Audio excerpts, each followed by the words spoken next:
नमस्कार, मैं हूं निशा शर्मा और आप देख रहे हैं राष्ट्रीय जगत विजन न्यूज।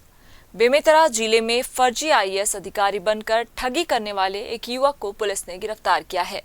आरोपी पिछले कई महीनों से जिले में फर्जी आईएएस अधिकारी बनकर लोगों को अपना शिकार बना रहा था।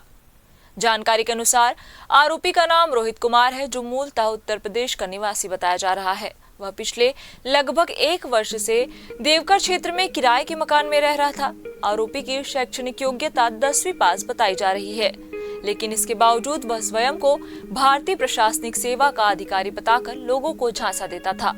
आरोपी बीते 6 माह से अधिक समय से जिले में सक्रिय था और नौकरी लगवाने, ट्रांसफर कराने और विभिन्न शासकीय योजनाओं का लाभ दिलाने का प्रलोभन देकर ठगी करता था। जांच में अब तक यह सामने आया है कि आरोपी ने 3 लोगों से कुल 2,62,500 रुपए की ठगी की है। मामले की गंभीरता को देखते हुए डीआईजी बेमेतरा रामकृष्ण साहू के निर्देशन में विशेष टीम गठित कर कार्रवाई की गई है। देवकर पुलिस की सक्रियता से आरोपी को गिरफ्तार कर लिया गया है। पुलिस द्वारा आरोपी से पूछताछ की जा रही है। यह भी जांच की जा रही है कि उसने और कितने लोगों को अपना शिकार बनाया है और क्या इस ठगी में कोई अन्य सहयोगी भी शामिल है।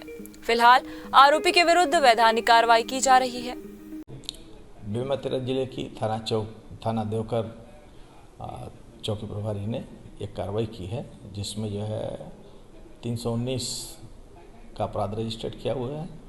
और जैसे प्रार्थी लोगों ने बताया कि कुछ लोगों के साथ उसने जो है पैसे लिए थे नौकरी लगाने के नाम पर, और उसमें पुलिस ने कार्रवाई की, आरोपी को भी पकड़ लिया है और पुलिस ने विधिवत कार्रवाई करी है।